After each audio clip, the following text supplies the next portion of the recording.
Hello everyone, welcome back to Kirklees Guitar School.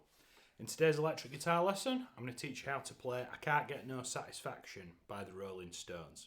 Now I've done a riff lesson on this before and a few of you asked for the full lesson, so here we are. If you head to the first link in the description, you can download the tabs for this lesson completely for free. That'll take you to my website where you can download that along with over 100 other free guitar tabs. You don't have to give me your email address, you don't have to sign up for anything, it's all there for you to grab as you see fit. If you print it out and have it in front of you as you follow along with this lesson, you've got a better chance of getting it under your fingers. If you like the way that I teach and you'd like to see a little bit more of me, I'd urge you to check out the second link in the description for the Kirklees Guitar School Academy. That's my membership platform where Academy members get extra content for every song lesson I do here on YouTube. Every full song lesson, I should say, where you get a full guided playthrough with on-screen tabs, and you also get a technical focus lesson that's song specific to the actual song. So in this one we're talking about the pull-offs, and I'll give you some exercises for this which will help you. If we were in a one-to-one lesson, I'd give you those in addition to the song.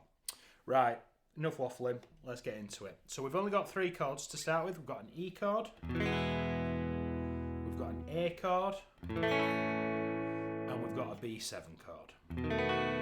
Now I really like this because that B7 chord only comes up once or twice, but it's just often enough to sort of, it's a bit of a challenging chord for sort of beginners to advanced beginner guitarists, and I feel like this song's a great excuse to get that in. So we'll get to the chords in a little bit, but let's get to the bit that everybody wants to play. Sounds like this, and I've got a fuzz pedal by the way. I'll talk about tones at the back end of the video.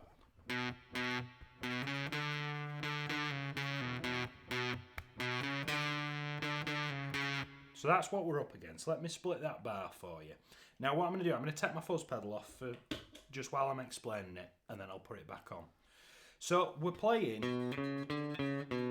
this B, C sharp and D note on the 2nd, 4th and 5th frets of the A string. Now for every 2nd fret I'm going to use my index finger. For every 4th fret I'm going to use my ring finger. And for every 5th fret, I'm going to use my pinky.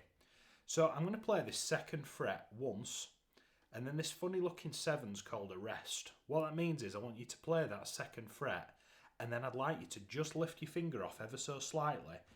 Can you hear how the note's been cut short? Now, you're going to play it again, and you don't have to mute it, but this is a big part of the sound. There's 2 mutes in this riff. And if you can get it under your fingers, it'll sound so much more like, instead of we want.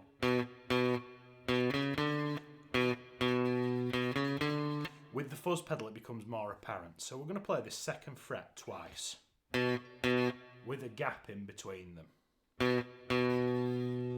We're then going to play that 2nd fret a 3rd time, and I'm going to play 2, 4 and 5. B, C sharp and D. And make sure you're using 3 separate fingers for this because we've got some pull-offs in the next bar, okay? Pause the video, get that first bar under your fingers. Remember the mute. I'm guilty of muting the 2nd one, he doesn't on the record. Pause the video and get that under your fingers. If you feel like we're okay there, let's have a look at the 2nd part. Now, I've chosen to keep this 5th fret in from the prior slide because you're actually going to hang on to it. Now, when a note's connected, I call them washing lines. They're not washing lines, the technical term is a tie. You're going to play that 5th fret at the end of the previous bar that we spoke about, and you're just going to hang on to it for a little bit longer than you're expecting, and it spills over into the next bar. You don't have to play this a 2nd time. You hear how I'm hanging on to that 5th fret? You're then going to play the 5th fret 2 more times with the pinky on that D note.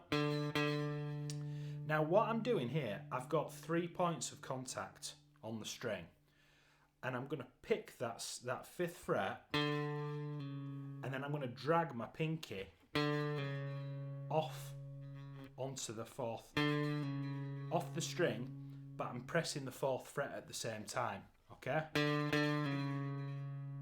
It helps having your guitar fairly loud in the room will help you with this. and then I'm going to pick the 4th fret again, and then I pull off to that 2nd fret. Now, I did have to put this into Moises and pick it apart quite a lot, excuse me, because it is that 2nd fret is so subtle.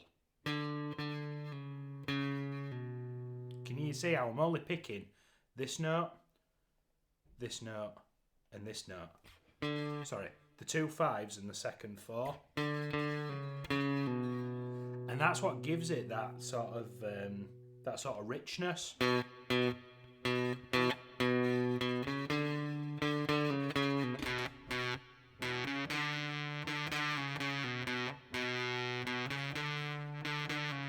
Yeah, I keep accidentally putting an extra mute in there, so I need to do some practice as well. Pause the video and get that under your fingers, and the sort of real test of this is those pull-offs. Now, if you're struggling with that, don't remember that the technical focus in the academy, we're talking about these pull-offs, and particularly pulling off between the pinky and the ring finger. So if you need some help with that, I'd urge you to check that out in the academy. So pause the video. This is the first bit of 3 bits I'm going to show you today. Following on from that, we're getting into the chords. Now, for what I'm calling the verse is the I can't get no satisfaction. That bit, yeah? It's in a bit of a funny key for me, so I'll spare you the singing. We're basically going to play 2 bars of E. Remember, those are as chords. And 2 bars of A. With a down, down, up, up, down strumming pattern.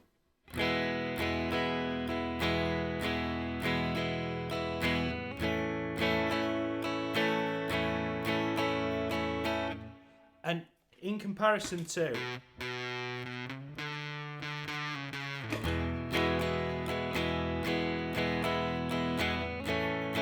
it's quite kind of quite chipper.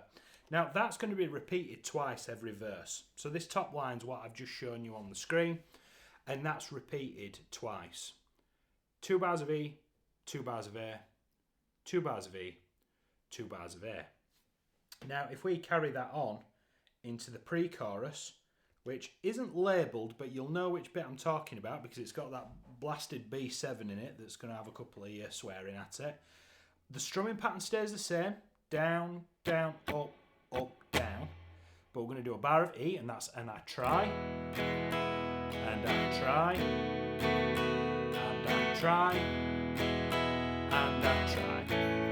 Back into I can't get no. Back into that bit, okay? What I'd like you to do, just pause the video. These are the hardest chord changes of the whole video. Wondered where my volume would go.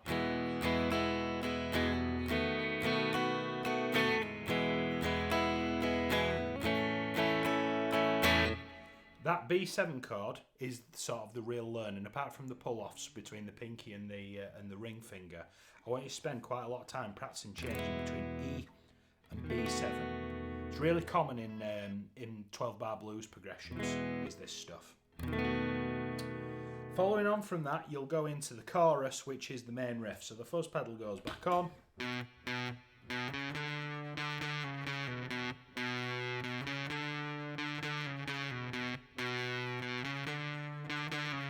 And basically you've got all the bits. So I forgot to print it out. I normally have a printed out version that I can take you through. From memory, we've got the intro, which is the riff that gets you going, you know, the main riff. We then go into the verse, into the pre-chorus, and then the chorus is the riff played 8 times. You're then going to stop on beat 1 of what would have been the 9th time, so you'll go. And you'll then go, hey, hey, hey, and it'll play the riff a couple more times, and then you'll see a repeat marker. It's like a funny looking bracket on the PDF. It goes all the way back up to the verse, and you repeat that cycle 3 times, and then finish on the riff. So it's a combination of those bits. Head to the website and go grab the PDF. It's really gonna help you with that kind of stuff. Now, tones wise, I'm just using a clean amp model on my Quad Cortex and the middle pickup of a Fender Stratocaster. Now, fuzz wise, Richard's famously used a fuzz pedal on this, and I'm using one of these. Let me just unplug it for you. It's using a Big Muff Pi. Those are my settings. Now these pedals are traditionally quite difficult to use. I've had this for a long time, and I find that actually the sustain is the gain of this fuzz pedal, right? The less sustain you've got, the more like old records it sounds. If you turn it up, it sounds really over the top and it's cool, but it's not very usable, right? So you want a really kind of shrill, kind of nasally sound. Sorry, I just shut that up. My apologies. A teacher should never have his phone on in class, should he?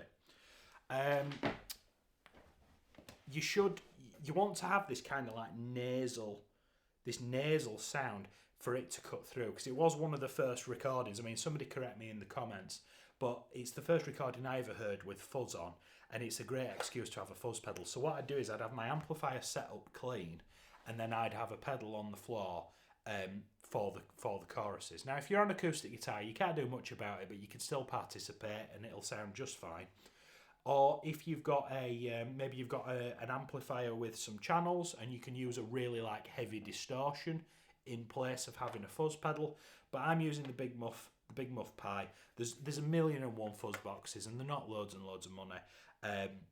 Should you go and buy one specifically for this lesson? No, but if you like the sound and you've got a couple of pedals kicking around, I'd urge you to have a mess around with that. So, what lesson do you think, what's Rolling Stones lesson do you think I should cover next here on YouTube? Let me know in the comments down below, and I'll see you next week for another song lesson here on the Kirklees Guitar School YouTube channel. Thank you so much for watching.